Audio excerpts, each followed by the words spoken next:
Hello, my name is Tim Wilkie. I am the improperly identified Sherman murder suspect in the Barry and Honey Sherman murder case. Obviously, I didn't do it, but what I'm here to talk to you today, I'm using my power and my privilege to be able to speak about something else, right? Because the news media and the Toronto police, they're shutting me out. I have to keep fighting and keep exposing police corruption wherever I see fit, right? And that's what we're going to do here today. So if you don't know, this is going to be a recap for my other channel called Policing Theory Has Been Proven Wrong. You can go there for the full facts and details, but I'll be recapping a few people that went missing or were found dead, right? So there was the Kew and Waverly beach body. There was the Cherry Beach body parts that were dumped there on several different times. And then there was Raheem White.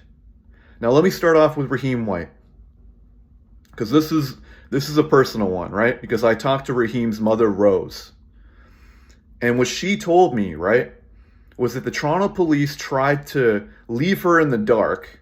They wouldn't give her regular updates. They wouldn't bother because she was out of country. She was living in the Caribbean, right? And they didn't have anyone from the family or the friends go over there and identify the body parts. Again, very sus once you know the details. Because based off the conversation I had with Rose, she told me that the Toronto police were trying to make Raheem White look like a vagrant loser, and that he was camping out and he was contemplating suicide for several weeks. But that's bullshit. Because what Rose did not tell you, and what the news media does not know, right, is that there was a homeless encampment there when I went to Sunnyside Beach.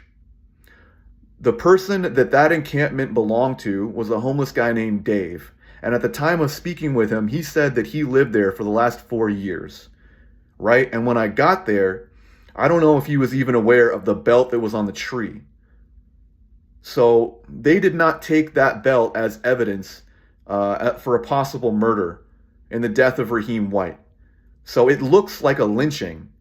If Raheem's body was there and he killed himself like hanged from a branch, it looks like a lynching. And it's my belief that the Toronto police are getting away with murder through strangulation, right? And if you look at where Raheem White's company car was, the Frog Box truck, it was across the interpass, or the overpass, the overpass, and several blocks beyond from where the beach was. That means he would have to travel several blocks, go over the overpass, land on the beach in the last place anyone would want to die. It was awful, right? It's not a place you would want to die there. It was just a little bit of bushes and trees, and it was not a nice place. It was right at the end of the pier, close to the marina where the boats were docked there, right? It looks very convenient for a place to dump off a body, and it looks very sus. And again, if they strangled him with the belt or they drowned him in the water, it looks very sus. And the Toronto police did not take that belt as evidence. So at worst, or I guess at best, it definitely is criminal negligence. At worst, you could probably tell, like, something went wrong. Toronto police are very sketchy and sus, as always, right? But I just need you to know that, because the same hackers that are causing me trouble. I tried to reach out to Rose on Facebook, and she confirmed that our conversation got deleted. Just disappeared. Gone. Right? So this is why we're talking about, why do people go missing in the city of Toronto? And, you know, the Kew and Waverly and Cherry Beach bodies are no different, because there was a 2-month interval from each other, right? There were several drop-offs for the Cherry Beach body parts. There was a skinny chain that a man named James Manriquez he was wearing the same skinny chain because he went missing, right? These news reporters from Parry Sound said that his family found him. And if James Manriquez is found, that's amazing. But the problem is that because I'm an online sleuther and I have no job and I have no money, like, there's limitations for what I can do. The problem, though, is when I tried to reach back to both of those journalists, right, her editor and her or whatever, they said, oh, well, it's not our story anymore. Keep in mind, Parry Sound is a region with a lot of native Aboriginal people, so I'm told. And he was due back there, and apparently he made it back, right? But there was no Aboriginal alert update, and there was no police update.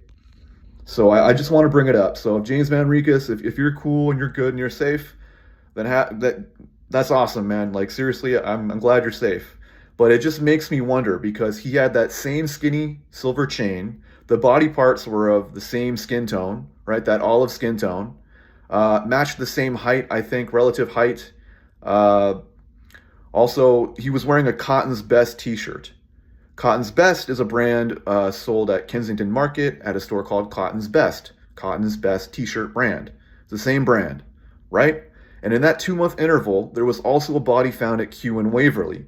Now, the reason why I'm bringing this up, again, is because when I went there, I went early in the morning, just after the city news car was there, right? There was a dog beach at Kew and Waverly, and people were just around walking their dogs, and there was no police line tape at that time. But what I found was to what I call a body mound, right? There was an imprint in the sand that kind of looked like where a body would be, and very close to the chained off fence, right? There was kind of like this bloody bubble in the water, like this fatty tissue. And there was also something like this greenish, yellowish substance right in that body mound. And it looked like if it had connective tissue, there would be a tear mark if it was ripped off a body. So I'm not an expert, but that's what it looked like. There was a fatty blood droplet tissue in the water close to that mound. And that's the thing, because where that body mound where that mound was, it was not where the police had the picture with City News.